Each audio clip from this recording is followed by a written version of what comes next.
கூட்டணியில் இருக்க கட்சி எல்லாமே குரல் கொடுத்துருக்காங்க. ஏங்க நான் காங்கிரஸ் எம்பி தானுங்க. மாநில தலைவர் சார்பா இல்ல மாநில தலைவர்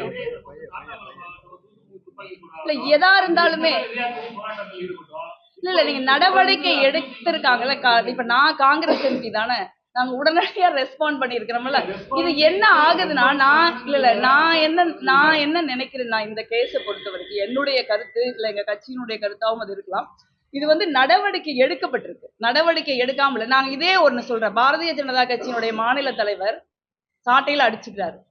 நான் ஒண்ணு கேக்குறேன். KT ராகவன் ஒருத்தர் அவங்க கட்சியில இருந்தாரா இருக்காரான்னு நமக்கு தெரியல. பாரதிய ஜனதா கட்சியை சேர்ந்த ஒரு பெண்ணுகிட்ட ரொம்ப அசிங்கமாவும் அருவருக்கவும் பாலியல் ஒரு பாலியல் கொடூரத்தை அவர் நிகழ்த்துறார். அந்த வீடியோவை வந்து கோடிக்கணக்கான மக்கள் எல்லாம் பார்த்தாங்க. உண்மையா இல்லையா? அதுக்கு இது ஒரே நிமிஷம் இல்ல ஒப்பிட முடியாது. இருங்க ஒரே நிமிஷம். இல்ல நீங்க எதுக்கு பிஜேபி சார்பா பேசுறீங்க? இருங்க நான் முடிக்கிறேன். நீங்க பதட்டப்படாதீங்க.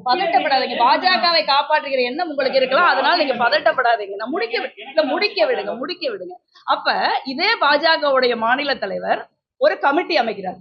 அந்த கமிட்டியோட ரிப்போர்ட் கமிட்டி அமைச்சு அந்த கமிட்டி 1 மாசத்திற்குள்ள வந்து நடவடிக்கை எடுக்கும் இதே பாஜகவின் மாநில தலைவர் தான் சொன்னார். அந்த கமிட்டி என்னாச்சு, அந்த ரிப்போர்ட் என்னாச்சு? அதுக்காக நாங்க ஒரு 50 சாட்டைகள் அவருக்கு அனுப்பலாமா? நான் என்ன சொல்றேன்னா, அதுவும் இல்லாம அந்த சாட்டை சம்பவம் எப்ப நடக்குதுன்னு நீங்க பாருங்க. சாட்டை சம்பவம் எப்ப நடக்குது அப்படின்னா, அண்ணாமலை அவர்களுடைய சொந்தக்காரர் வீட்டுல ஒரு பெரிய ரெய்டு நடக்குது. அந்த ரெய்டுல 13 கோடி ரூபாய் பிடிக்கப்பட்டதா சொல்றாங்க. 250 கோடி ரூபாய் டாக்குமெண்ட் வருதுன்னு சொல்றாங்க. நீங்க எல்லாம் போய் கேள்வி கேட்குறீங்க. ஏன் அந்த அவர் உங்களுக்கு என்ன சொந்தம்னா, எனக்கு அக்கா சொந்தம், ஜோதிமணி அக்கா சொந்தம், செந்தில் பாலாஜி அண்ணன் சொந்தம், விஜயபாஸ்கர் அண்ணன் சொந்தம் சொல்றாரு. நான் கேட்கறது என்னன்னா, அதெல்லாம் இருக்கட்டும், உங்களுடைய அக்காவின் கணவர் சிவகுமார் உங்களுக்கு சொந்தமா இல்லையா?